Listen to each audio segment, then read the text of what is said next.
வணக்கம் ஃப்ரெண்ட்ஸ், வாங்க இன்றைக்கி நம்ம எம்பி விலாக்ஸ் ஆஃப் மலர்விழி சேனலில் பார்க்க போகிறது சூப்பரான ஒரு சைட் டிஷ் தாங்க. இட்லி தோசைக்கு நல்லாயிருக்கும். எப்படி செய்யலாம்னு சொல்லி பார்க்கலாம் வாங்க. ஒரு வானல் வச்சுக்கலாங்க.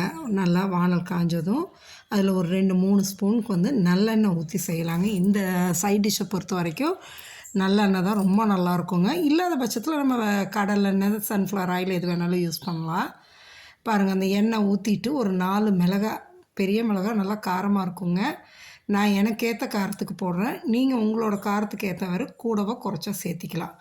4 மிளகாய் போட்டுட்டு ஒரு 3 ஸ்பூன் தனியா வர கொத்தமல்லிங்க போட்டு பொறுமையாக கருக விடாமல் மீடியம் ஃப்ளேம்லேயே வச்சு வறுத்து எடுக்கணுங்க. இதை வறுக்கும் போதே ஒரு அரை ஸ்பூன் மிளகு, 1 ஸ்பூன் ஜீரகம் இதில் ஆட் பண்ணும். பாருங்கள், அரை ஸ்பூன் மிளகு போட்டுருங்க, குறுமிளகு.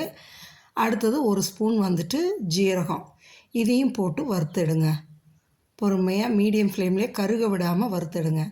இதை வறுத்துக்கிட்டு அதோட என்ன பண்ணுறோன்னா ஒரு 20-30 சின்ன வெங்காயங்க உரிச்சிக்குங்க. இதுக்கு சின்ன வெங்காயம் தான் நல்லாயிருக்குங்க, பெரிய வெங்காயத்தை விட. அதனால் சின்ன வெங்காயம் போட்டுக்குங்க, நல்லாயிருக்கும். உரித்து அப்படியே போட்டு வதக்கணுங்க. இதோட பார்த்திங்கன்னா அதே போல் பூண்டும் ஒரு 2 கட்டி பூண்டு உரித்து போட்டுக்கலாங்க. அதுவும் 20-30 பல்லுக்கு வரணுங்க. அப்போ தான் நல்லா டேஸ்ட்டாக இருக்கும். இதையும் போட்டு அந்த நல்லெண்ணெயிலே பொறுமையாக மீடியம் ஃப்ளேம்லேயே வதக்கிடுங்க. இதுக்கு இதோட ஒரு தக்காளி போட்டுக்கலாங்க. மீடியம் சைஸ் தக்காளி 1 போட்டு அதையும் நல்லா வதக்கிடுங்க. இதெல்லாம் நல்லா வதங்கி வரணும். நல்லா இந்த எண்ணெயிலே நல்லெண்ணெயிலே நம்ம வதக்கி எடுத்துடணுங்க. நல்லா வதக்கிட்டு இதை எடுத்து ஆற வச்சு நம்ம அரைக்கணுங்க. இதுக்கிடையில் நான் கொஞ்சோண்டு புளி ஒரு கிண்ணத்தில் ஊற வச்சுருக்கேன். இப்போ இதை ஒரு பிளேட்டுக்கு மாற்றிக்கலாங்க, ஆறட்டும். அதே வானலில் திரும்பவும் ஒரு 3 ஸ்பூன் எண்ணெய் ஊற்றியாச்சு. நல்லெண்ணெய் தாங்க. ஊற்றி அந்த எண்ணெய் காஞ்சதும் கடுகு, உளுத்தம் பருப்பு போட்டு பொரிய விட்டுட்டு ஒரு 2 கொத்து கருவேப்பிலை, ஃப்ரெஷ்ஷான கருவேப்பிலை உருகி போட்டுடலாங்க. அது பொரிஞ்சதும் இதே போல் சின்ன வெங்காயமும் திரும்பவும் ஒரு கொஞ்சம் நம்மளுக்கு தேவையான அளவுக்கு சின்ன வெங்காயமும் பூண்டு உரித்து போட்டுக்கலாங்க. இது நீங்கள் நறுக்கி போட்டாலும் போட்டுக்கலாம், முழுசாக போட்டாலும் போடலாம். நான் நறுக்கி போட மாட்டேன், முழுசாக தான் போட்டுக்குவேன். சரிங்களா? உங்களோட சாய்ஸ், நீங்கள் வேணால் நறுக்கியும் போட்டுக்கலாங்க. இந்தமாரி போட்டு நல்லா அதை பொறுமையாக வதக்கிடுங்க. இது வதங்கிட்டு இருக்கும்போது ஒரு தக்காளி பொடியாக நறுக்கி அதையும் போட்டு வதக்கி விடுங்க. இதில் கிடையில நம்ம ஆற வச்சுருந்தோம் இல்லையா, அதை தனியா, மிளகு, ஜீரகம், பூண்டு, வெங்காயம், தக்காளி எல்லாம் அதை மிக்சியில் போட்டு அரைச்சி எடுத்துடலாம். கொஞ்சம் மஞ்சத்தூள் அதில் போட்டுக்கலாங்க. பாருங்கள், இப்போ இது நல்லா வதங்கிருச்சு. நான் மிக்சி ஜாரில் நல்லா நைஸாக கெட்டியாக அரைச்சி எடுத்துட்டேன். அதனால் கொட்ட முடியல, கரண்டியால் எடுத்து போட்டுக்கலாங்க. போட்டுட்டு அதை ஃபுல்லாக மிக்சி ஜாரில் இருக்கிறதெல்லாம் எடுத்து போட்டுட்டு நல்லா நைஸாக அரைச்சிக்கணுங்க. அதுதான் முக்கியம்.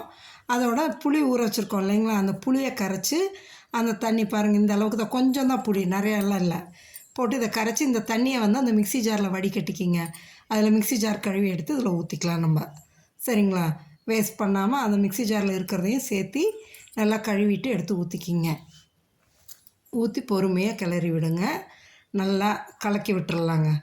கலக்கி விட்டுட்டு இதுக்கு தேவையான அளவு உப்பு போட்டு இன்னும் தண்ணி நல்லா 2 டம்ளர் ஊற்றிக்கலாங்க. ஏன்னா அந்த அளவு கொதித்து வரணும். அப்போ தான் மேலே எண்ணெய் பிரிஞ்சு வரும்போது நல்லா குழம்பு இது ரொம்ப டேஸ்ட்டாக இருக்குங்க. இது இட்லி, தோசை எல்லாத்துக்குமே சைட் டிஷ்ஷாக நல்லாயிருக்கும். ஈவன் சாப்பாட்டில் போட்டு சாப்பிடும்போதும் அவ்வளோ நல்லாயிருக்குங்க டேஸ்ட்டாக. சிம்பிளாக சொல்லப்போனால் ஒரு மருந்து குழம்போட டேஸ்ட் இதில் இருக்குங்க. உடம்புக்கும் ரொம்ப நல்லதுங்க எல்லாமே. அதனால் பாருங்கள், இப்போ நல்லா உப்பு போட்டு தண்ணி ஊற்றி நல்லா கொதிக்க விட்டுடுங்க. பாருங்கள், கொதித்து இந்தமாரி மேலே எண்ணெய் பிரிஞ்சு வரணுங்க. அப்படியே எந்த அளவு தண்ணி ஊற்றிருந்தோம், இப்போ எந்த அளவு கெட்டியாக வந்திருக்கு பார்த்திங்களா? இந்த அளவு வந்ததும் போதும். நம்ம எடுத்து ஒரு கிண்ணத்துக்கு ட்ரான்ஸ்ஃபர் பண்ணிடலாங்க. ட்ரான்ஸ்ஃபர் பண்ணிவிட்டு இப்போ சுட சுட இட்லி, தோசை கொடுத்தா நம்ம எவ்வளோ சாப்பிட்றோன்னே நம்மளுக்கு தெரியாது. அந்த அளவு டேஸ்ட்டாக இருக்கும், சாப்பிட்றதுக்கும் நல்லாயிருக்கும்.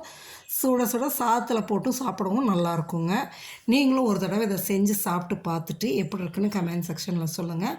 மறக்காமல் நம்ம சேனலை சப்ஸ்கிரைப் பண்ணுங்கள், லைக் பண்ணுங்கள், ஷேர் பண்ணுங்கள். பாருங்கள், இந்த வெங்காயம், பூண்டு இதெல்லாம் அப்படியே மணக்க இருக்குங்க. அவ்வளோ இதாக மருந்து குழம்பு மாதிரியே இருக்கும்.